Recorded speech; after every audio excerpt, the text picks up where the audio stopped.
Media Cina mengomentari, timnas sepak bola putra Tiongkok sedang menjalani pemusatan latihan di Shanghai untuk persiapan kualifikasi Piala Dunia. Wang Sanghyuan menyatakan, pertandingan melawan Indonesia ini adalah laga hidup mati. Kami sudah tidak punya jalan mundur. Semua harus memberikan usaha 120% dan kami berharap bisa meraih 3 poin di laga tandang. Cuaca berlaku sama untuk kedua tim, jadi yang diuji adalah tekad dan karakter. Su Haoyang mengatakan, bermain tandang pasti ada tekanan, tapi suasana di dalam tim sangat baik. Semua berlatih dengan giat. Kami seharusnya tidak akan mengalami masalah untuk memenangkan pertandingan. Seperti inilah komentar fans Cina. Indonesia juga berpikir seperti itu. Semangat tim nasional sepak bola putra Tiongkok. Seharusnya tidak ada masalah. Ini lagi-lagi pertandingan hidup mati yang kesekian kalinya. Sudah 8 putaran berlalu, tetapi di dasar klasemen, tapi masih banyak orang yang terus bermimpi. Tidak ada masalah. Dari mana datangnya rasa percaya diri itu? Harusnya tidak masalah untuk memenangkan pertandingan, benar-benar percaya diri ya. Sekarang lawan tim Indonesia saja sudah terasa ada tekanan. Pertandingan hidup mati, pertandingan berikutnya mungkin akan menjadi laga untuk kehormatan ya. Ini adalah pertandingan yang harus dimenangkan, oleh karena itu pemain inti harus dikeluarkan semua dengan kekuatan penuh dan berusaha mengunci kemenangan di babak pertama. Untuk itu, 3 penyerang paling agresif menjadi starter, sayap kiri Wang Yudong, penyerang tengah Zhang Yuning, dan sayap kanan Liu Chengyu. 3 gelandang bertahan terbaik Yang Mingyang, Serginho, dan Su Haoyang. Formasi bisa dipahami sebagai 4-3-3, 4-4-2, atau 4-4-1-1. Yang penting, Zhang Yuning berada di depan dengan Serginho penyerang bayangan atau gelandang serang di belakangnya. Lalu di belakang Serginho ada Yang Mingyang dan Su Haoyang. Media Cina lainnya memberitakan, Ivan itu orang yang bingung dan konservatif, sama sekali tidak bisa memanfaatkan pemain yang sedang dalam kondisi bagus dan punya semangat juang tinggi. Jadi kalah itu sudah pasti. Ini bukan omongan saya ya. Menurut saya, bermain imbang melawan skuad naturalisasi Indonesia di laga tandang mungkin butuh keajaiban untuk terwujud. Media Cina lainnya mengomentari, meskipun terus mengeluhkan formasi 4-4-2 berlian Ivan dan meragukan pemilihan pemainnya, saya tetap berharap dia bisa menjadi Milu kedua. Meskipun harapannya kecil, bahkan hanya 1%, di dalam hati saya masih menantikan keajaiban terjadi. Ini mungkin adalah perasaan sebagian besar penggemar sepak bola Tiongkok. Media Cina lainnya mengomentari soal peluang Cina melawan timnas Indonesia. Baru-baru ini, asisten pelatih Beijing Kwon yang berkewarganegaraan Belanda dan berdarah Indonesia, Wim Risbergen, dalam wawancara eksklusif dengan Xinhua News Agency mengungkapkan pandangannya tentang tim Indonesia. Seiring dengan meningkatnya jumlah pemain naturalisasi, tim Indonesia akan menjadi lebih kuat di masa depan. Namun saat ini, para pemain Belanda yang bergabung dengan tim Indonesia bukanlah pemain terbaik.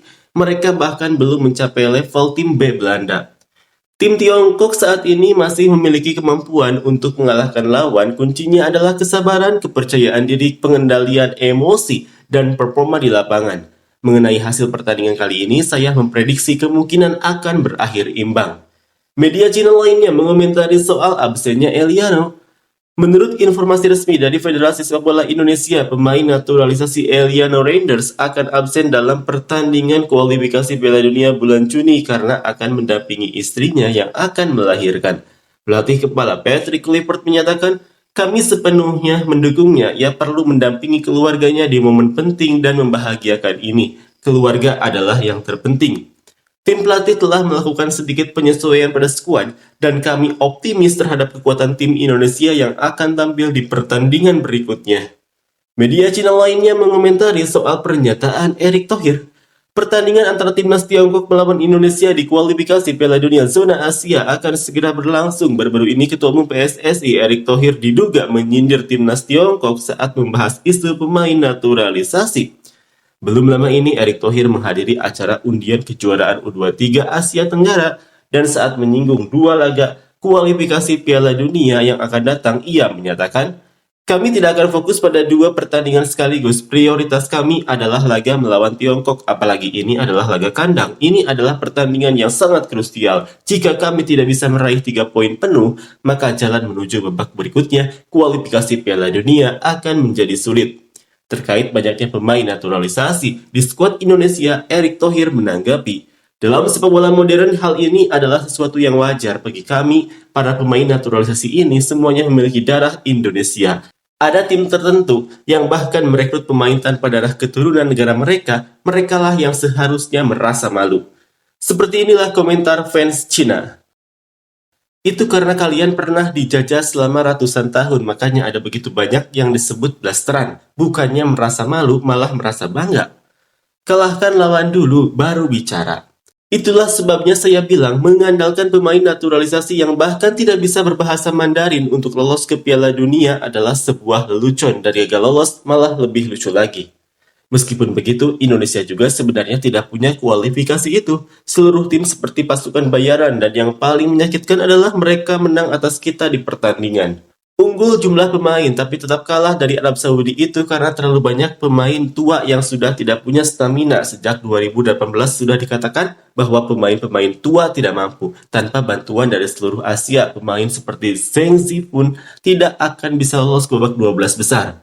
Andalkan pemain naturalisasi seperti Wu Lei, tanpa bantuan kiper Singapura pun tidak akan bisa masuk 18 besar. Sepak bola itu mengandalkan kekompakan tim. Cukup satu pemain tua yang lemah itu sudah jadi masalah. Timnas Tiongkok yang mulai melakukan regenerasi, meski belum menyeluruh, sudah bisa meraih kemenangan beruntun.